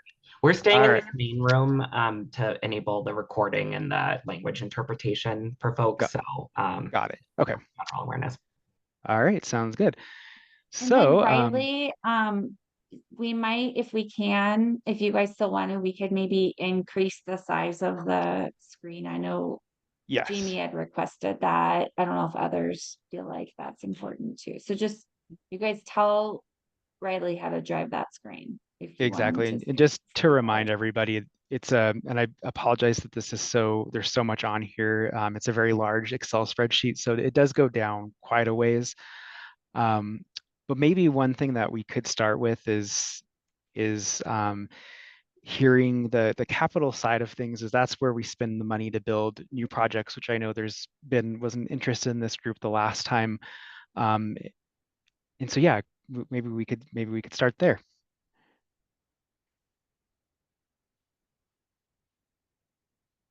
Any initial thoughts? And you'll notice that so far we have in this, to start with, we have 30 million that we available is what we're kind of using as our monopoly money. And we have some numbers that have been pre-populated in here.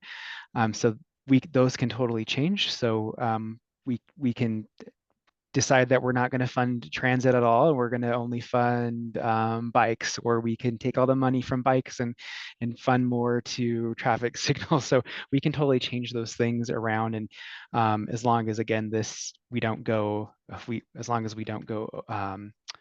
over. So yeah. Riley, just quick question for clarification. The major multimodal projects has tripped me up in the past when the cities described this.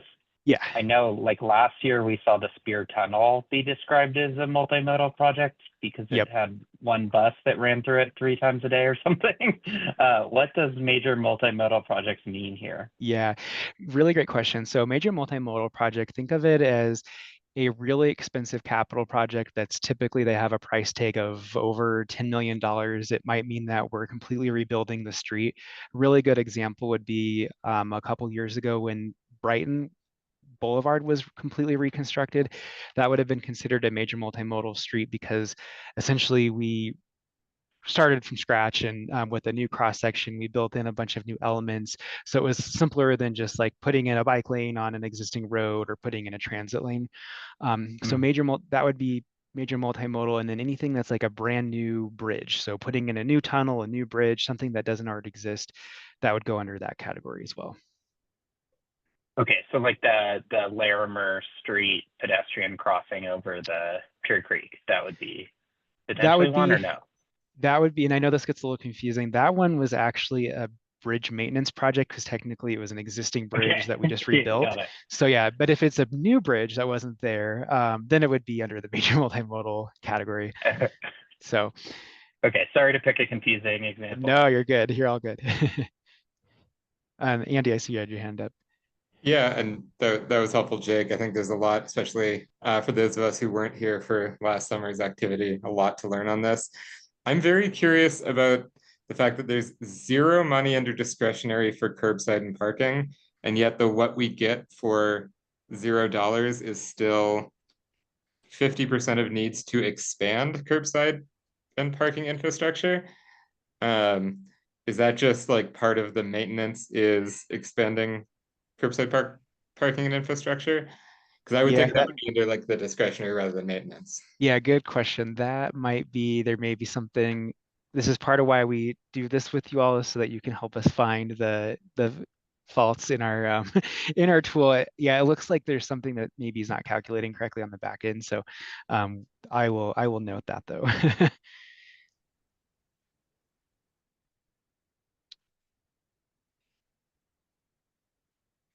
Okay, so since you guys aren't talking, this is the time when you throw out wild ideas to greatly impact the budget. Like, just don't worry, just put something out there for discussion. And I We'd know it's probably mess really, it up. and I know it's really hard to see. So one of the things that this is telling us, for example, is this is like showing pedestrian crossings. So we can see, let's say that we want to up that number. We want to spend $5 million instead of $1 million on pedestrian crossings. You can see that that sidebar starts to go up a little bit more.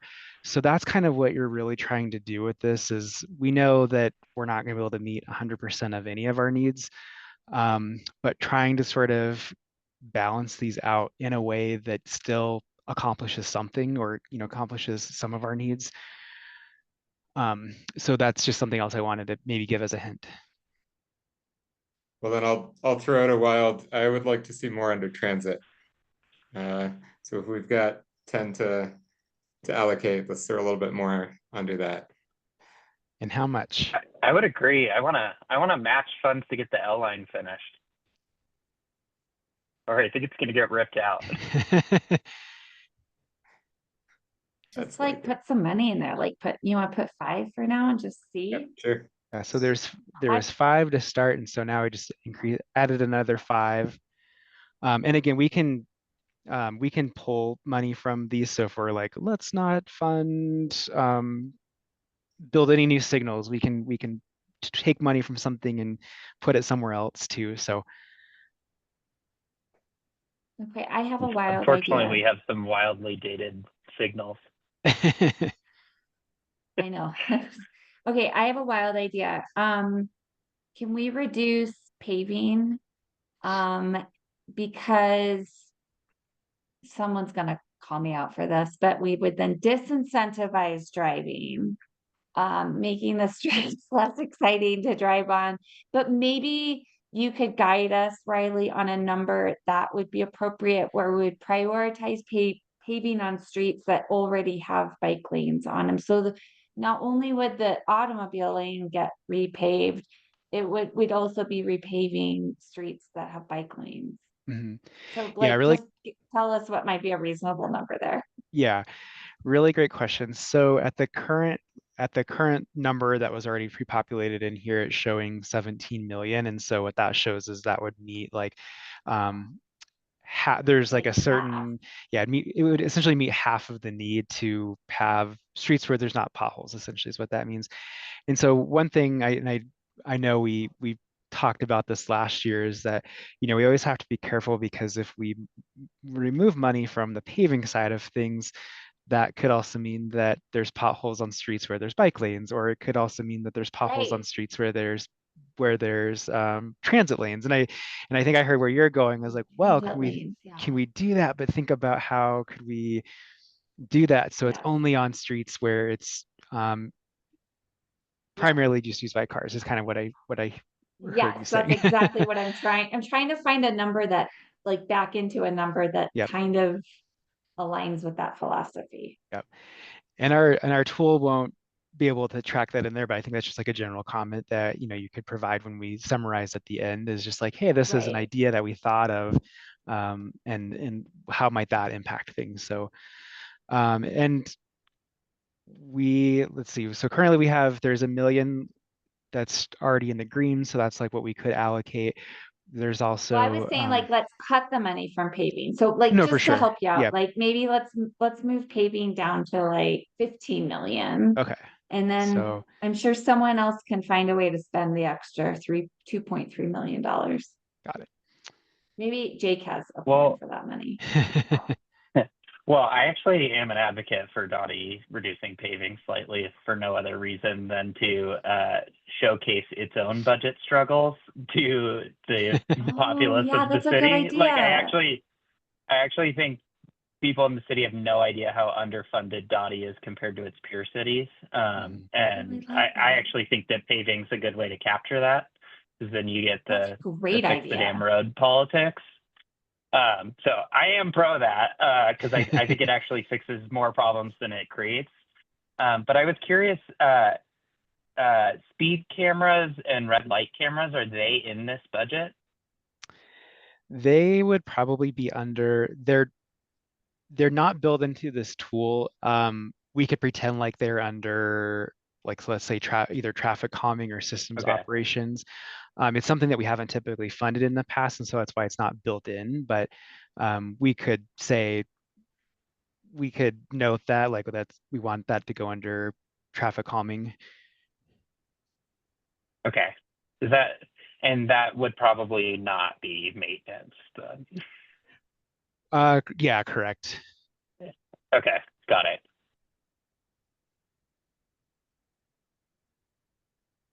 All right. I would definitely advocate for more in signs. I'd maybe put 1 million more in signs. We have really widespread problems with one-way street signs missing. So if we did, so it'd go from 0.9 to 1.9. So yeah, that got us a little further of the way there. Yeah, can you scroll down all the way to the bottom so we can Yep. see the other? Yeah, sorry about that. was? This is the bridge maintenance one is one that I hear a lot is a struggle. So basically there's certain things that you need to do either annually or even on a certain cycle to keep bridges in a state of good repair. And what happens, and we've already seen this happen in a few places in the city, is if we aren't able to fund them, then we have to close them down because then the structure becomes unsafe to walk on. And so we've seen this happen at a location that's not a DOTI bridge, but it's a Parks bridge that DOTI still maintains. This is where I've heard that we really struggle with that. Curb and gutter, those are things that, like, anytime you see anything that's built in concrete, so whether that be a median, whether that be a concrete street, or any curb that's built out in concrete, that's typically how that's done. So yeah, I wanted to explain. Last year I had the time to actually walk through what each of these things meant, and I know you guys didn't get that this time, but Riley, is protective barriers, is that like barriers for bike lanes? yeah, so it's anything that's separating traffic. So like the plastic bollards that I know people don't like, but when those get hit, to replace those, or it's like the curb stops that are separating bike lanes. And yeah, so it's anything that's needed to like keep those in a state of good repair and make replacements to them. Right now, I don't have Can we anything add $1 in it. million? Yeah. Let's do $1 million, see what happens. So that bumps that up to 20%. We might even go higher if we can maintain them by replacing them with like concrete or like something more durable. Because I know that 100% of people don't like the plastic. For sure. How about $2 million? Let's go wild. Gets us to almost 40%. Yeah. I'd throw money in bridge too that we stole from paving just to actually keep the system safe, despite my political goal to. I shouldn't say this on the one recorded breakout group, but to get DOTI more funding. There we go. Because bridges do need to be safe. And you can see I moved a little bit. So now we don't have anything left, and so now we need to pull it. And the need for bridges is a lot. It's so great that even when I can bump this all the way up to 9, and it barely moves it, as you can see. And so, and that's just that's a sad state. And one thing though to keep in mind is that part of we have this is looking at our annual funding resources that we have coming into us each year. We do have other means to take care of like some of what we call like deferred maintenance. So something to keep in mind with this, but yeah, the need is definitely far and wide. I think we're the bridge funds. Go ahead, Jake. Oh no, sorry. I was just gonna ask real quick on the bridge funds. Do any of those come from registration? Like I know that there's a bridge surcharge on car registrations in Denver. I don't know. That is new to me, and I don't know if the tool how it takes into account how that is taken into account. But yeah, that's a good question for me to figure out on the side as we run through this with our leadership too. All right, thanks. Sorry, Andy. That's okay. I was going to say I think we're almost at a time. We have a little bit of the capital discretionary. I suggest throwing a bunch of that into traffic calming, Because presumably if traffic's driving slower, they're hitting fewer signs, we have to replace fewer, spend less money on the maintenance as well. So I know that doesn't quite work out the way this this worksheet does, but let's throw some of that into traffic calming. So what if I Yeah, every time I did, see the cost of signals and then I look at the breakaway points on the bottom of the traffic signals, I'm like, oh. so I put I an really additional like 2. everyone's thinking. Do we want to put it all in there, or do we want to give money to something else? More bicycles and mobility? Only You 16% could double it. needs on pedestrian crossings makes me sad. So You want to put more in ped crossings? Yeah. Right. Yeah, Let's see. those are I'm gonna community changing. What happens if we do put- 2? Gives us up to 23, so not terrible. What if we get bicycle? Can we put $1 million in bicycle and micromobility and get that up a little bit too? Okay. That brings it up to 18.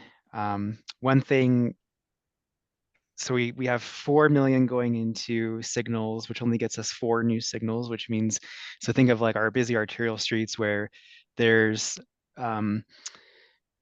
really wide gaps where there's nowhere to safely cross the street. That would add that too. So, you know, one thing you could do is add $1 million and then you can build 5 signals instead of 4, but so I'm fine with that. okay. And I know it's not This is a lot. Yeah, this is Gary. This is Gary. I got a couple of really quick observations. And I have the benefit on my other screen from this same exercise last year. And I noted some things. One is last year it was your 606, Riley, total. This year 637 total. The amount of money that's available to respond to that 637 million is gone down from 14.4% last year to 13.1% this year. So to Jake's point is that we don't have any money. If we're only looking at then it comes back to, if you could, Riley, put it again in quickly context. Where does that total annual needs number come from? Because those are scary numbers. Yeah. If you're only doing pedestrian crossings to 24% of what's required, I think all the money needs to go into pedestrian crossings and signals, because that's basically where all the traffic fatalities happen. Is pedestrian crossings and signal. And one last really quick thing is that I don't see any one particular category for a quote vision 0. It may be built into a number of different categories here, but vision 0 is a main goal of the city. And I don't know how much of this money is being allocated to go to vision 0, eliminate fatals and high injury accidents. So there's a couple quick. Really great questions. To answer the second question first, the reason why we didn't have a specific category for Vision 0 is because all of these things actually contribute to Vision 0. So when we build traffic calming elements, we're improving safety. When we build transit and bicycle and micromobility improvements, we're improving safety. Same with pedestrian crossings. And so that's really why, is because that's sprinkled across all of them. And then for the first one, calculating the total annual need, that's based on cost estimates. So we know, for example, our Denver Moves bicycles plan that was just updated has, if we were to fully build out the network for that, we can calculate how much that would cost per mile, and then basically extrapolate a total cost to build out the network. And so that number goes up each year because the tool is actually designed to escalate costs across 30 years. And so each year, that number will actually change a little bit based on the latest and greatest cost estimates that we have at the time. So like last year when it was 606, I think it was, that was because signals were a lower cost. We've updated that number with 2025 numbers, and so now signals they cost even more, and so you'll see like that total need has gone up as a result. So it's just accounting for cost escalation. Of course, Nanita, can we bring the other group back into our group? Yeah. while she does this, I'll just point out that any of these expenses that require steel and aluminum will be going up in cost by 25%. Not unless it's made in the United States. Yep, and if the US could make all of it, then it wouldn't be a problem. Right. Okay, it looks like everyone is coming back. Let's thank you everyone for taking the time to go through this short exercise. I know that we never have enough time to do it, but this is the beginning of this, and it was meant to entice you and get you excited to have some bigger conversations on how we'd like to advise DOTI on building the next budget. So with that, I was wondering if we can have a volunteer from Group B to quickly, maybe like 2 or 3 highlights. What kind of some of your favorite things that you talked about? Yeah, hi, it's me, your friendly budget chair who was in Group B. So a few notes here. We did not, I saw in the other spreadsheet, capital paving or paving maintenance was reduced. I'm not actually a fan of reducing paving maintenance budget allocations because Denver's pavement condition index has been decreasing year after year for every single year that has been available in the budget. So what we did do is we added $2 million to my bicycle micromobility. It is a relatively low cost, high impact investment. We added more into transit because we need more transit. We added more into major multimodal projects because it is a higher DME line item than transit is actually. So it deserves additional budget allocation. We added a bit more into pedestrian crossings, capital improvements. We added a little bit into curbside and parking because adding additional paid parking meters can actually increase revenue.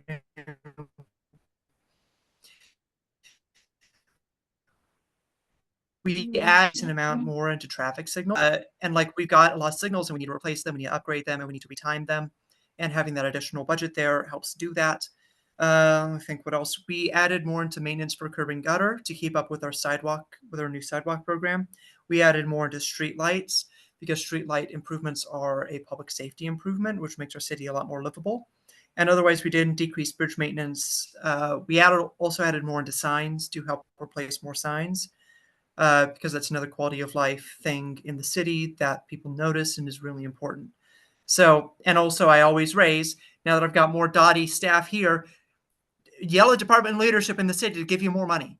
Like, we don't have enough money for the things we need. So always, always, always, whenever I do these budget exercises, I'm always disappointed and disheartened by the lack of money for necessary priorities. So that's what we did. That's awesome.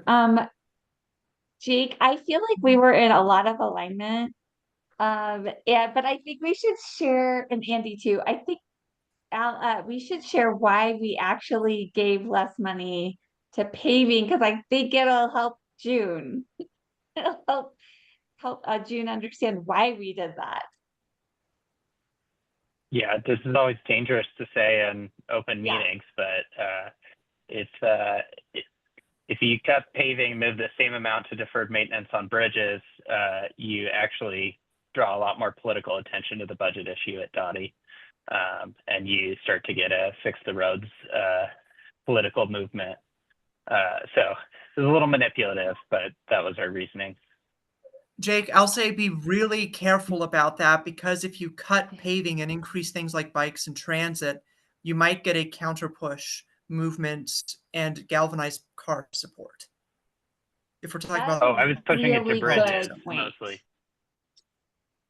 Well, I think that this debate about paving is such a good example, though, about why the budget is so complicated and all the trade-offs that the city staff are working on and the trade-offs that we're considering as an advisory board. And so Jake, I appreciate you just talking about that what we talked about with the paving issue. And I hope that anybody that listens into this conversation can understand that it's illustrative. The paving debate is illustrative for how complicated the budget is and how many users of different modes are affected, and the lot of unintended consequences. So this is going to be a really great discussion, I think, over the next couple of months. And then I'll also plug anyone that wants to get more involved in this conversation more deeply and help draft the letter to the city should talk to June, right? Yeah, and one other quick piece of feedback. I think fleet replacement should be in the spreadsheet exercise. It is something that sucks up a lot of our transportation dollars in general. It's something that's also necessary. I put it in very much the same category as paving, which is high dollar item maintenance. That is unfortunately pretty important, but important to recognize that it eats up a lot of money. For sure. Yeah. And I think it also needs to caveat, this does not include the sidewalk program. Correct. It doesn't, Because no. that could be as much as 100 million. That could be even more than the entire budget for what I'm seeing at $87 million. No, as far as I recognize, Gary, just to push back a little bit, I'm pretty sure the sidewalk program is only projected to go up to 40 million at most annually. Ain't gonna make 9 years. Well, yeah, I don't know the projections that far. Yeah. You might know more. I'm going to cut us off. This is such a good conversation. We can continue it. Paul, can we give the floor to Alan for the very last presentation? Okay, awesome. Thank you, Paul.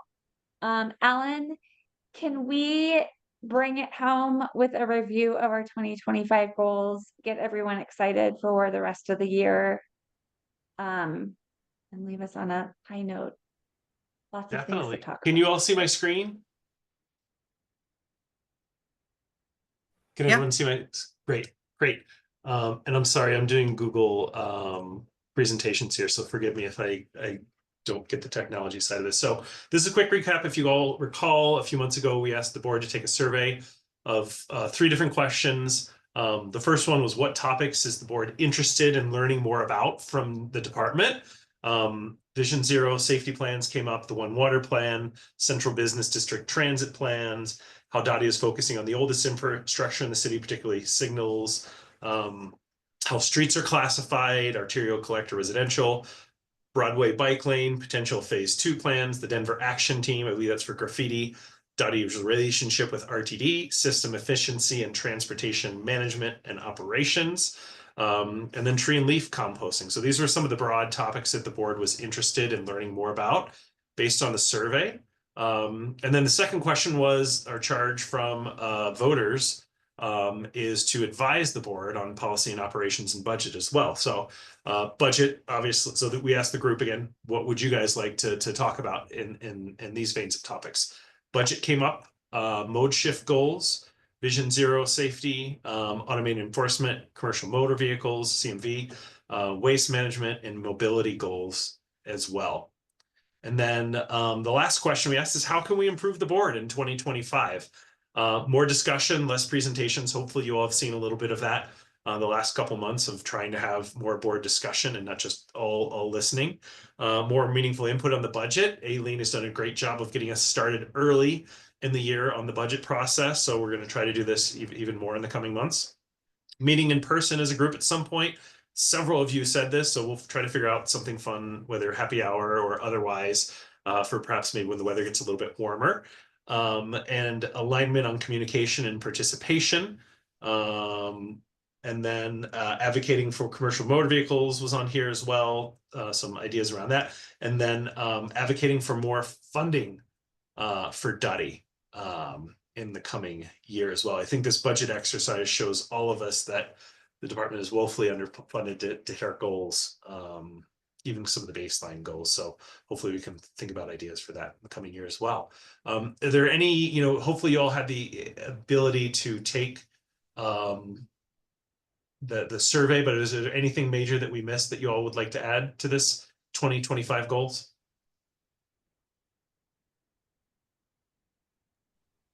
Alan? Go ahead, Paul. I just want to say I really like the format, and it's one of those things. I don't know how recently we went to it. It's like you only remember so far back, but of having someone break down the projects on a district by district basis, I think it's really nice for those of us to see where our investment goes to our neighbors and things like that. So I'm just pro that, and I hope that continues. Great, thanks for the input, Paul. It's great feedback, and the community planning team, the community planners did an amazing job of that. I agree with you, so thanks for that.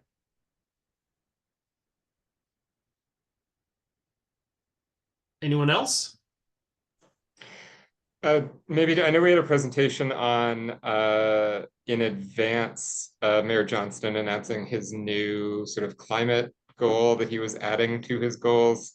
I don't know about any of you, if anyone else was kind of disappointed in what that one looked like. But I think maybe just continuing on those discussions as we've had in the past. Great, thank you. And that's on the advising side, right, Andy? Yeah. Yeah. Great, I'll add that to the list.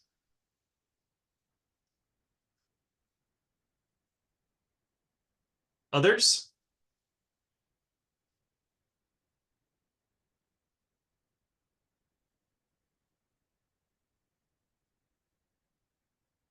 And also adding the Google Docs link to this Google Slides presentation in the chat in case anyone wants to review it and might spur new ideas. But feel welcome at any time. Email me, email Aileen directly, Paul as well, for future topics that you all would like to see. Certainly certain things come up throughout the year, so we're always open to adding to this list as we go along.